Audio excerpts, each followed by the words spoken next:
Hi friends, இன்றைக்கி நம்மளுடைய கிச்சனில் டேஸ்டான நெத்திலி கருவாட்டு குழம்பு தாங்க செய்ய போகிறேன். வாங்க எப்படி செய்கிறேன்னு பார்க்கலாம்.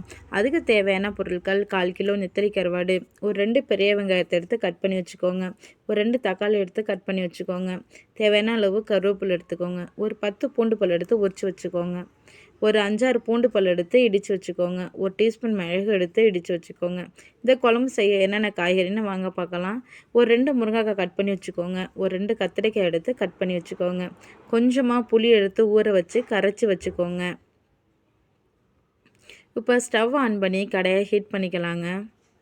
கடாயை நல்லா ஹீட் ஆனோடனே சமையல் எண்ணெய் சேர்த்துக்கோங்க.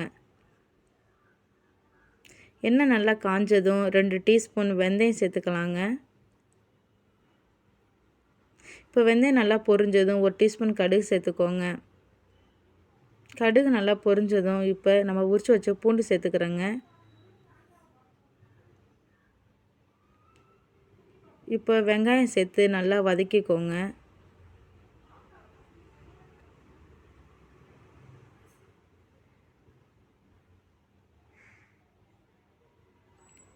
வெங்காயத்தோட கலர் நல்லா சேஞ்ச் ஆகிற வரையும் நல்லா வதக்கிக்கோங்க.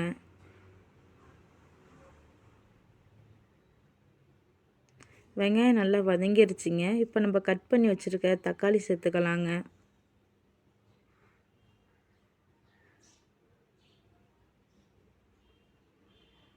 தக்காளி சேர்த்து நல்லா வதக்கிக்கோங்க. வெங்காயம் தக்காளியும் நல்லா வதங்கணுங்க. அப்போ தான் குழம்பு நல்லா டேஸ்ட்டாக இருக்கும்.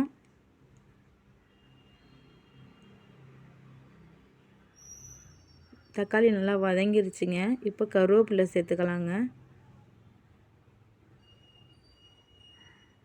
கருவேப்பிலை போட்டு நல்லா வதக்கிக்கோங்க. இப்போ கத்திரிக்காய் முருங்கைக்காய் போட்டுக்கலாங்க.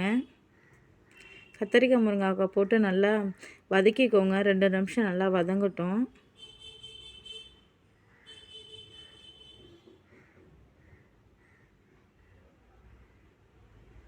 இப்போ நான் வீட்டில் அரைச்சி வச்சிருந்த குழம்பு மிளகாத்தூள் தாங்க சேர்த்துக்கிறேன். நான் 5 ஸ்பூன் குழம்பு மிளகாத்தூள் சேர்த்துக்கிறேங்க.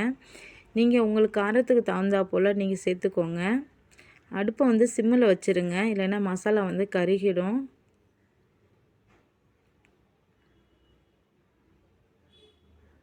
இப்போ மசாலாவை நல்லா கிண்டி விட்ருங்க.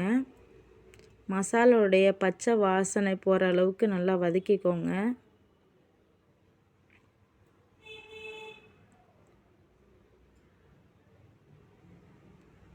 இப்போ புளி தண்ணி சேர்த்துக்கலாங்க.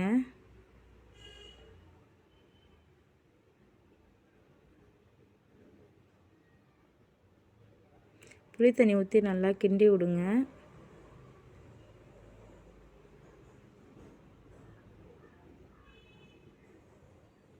இப்போ குழம்புக்கு தேவையான அளவு உப்பு போட்டுக்கோங்க.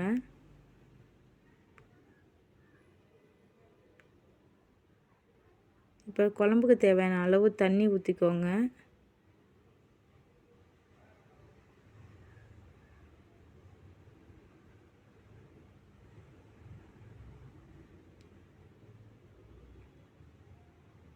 குழம்பு நல்லா கொதிக்கட்டுங்க. இப்போ கருவாடை எடுத்து 5 நிமிஷம் தண்ணியில் ஊற வச்சு க்ளீன் பண்ணிக்கோங்க. கருவாட்டில் நிறைய மண் இருக்குங்க, சுத்தமாக க்ளீன் பண்ணிக்கணும்.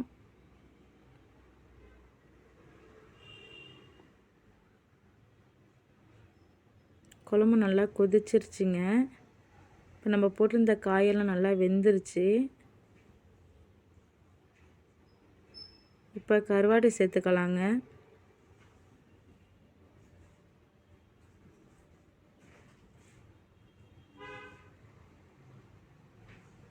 கருவாடு சேர்த்து ரொம்ப நேரம் கொதிக்க விடக்கூடாதுங்க. ஒரு 2 நிமிஷம் கொதிச்சா போதும், இல்லைன்னா கருவாடு வந்து கரைஞ்சிரும். கருவாடை சேர்த்து நல்லா கிண்டி விடுங்க.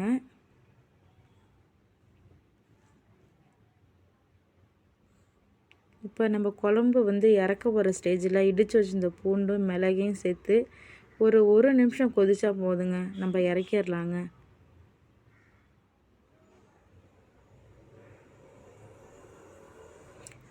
பூண்டு மிளகு சேர்த்து நல்லா கிண்டி விடுங்க குழம்ப.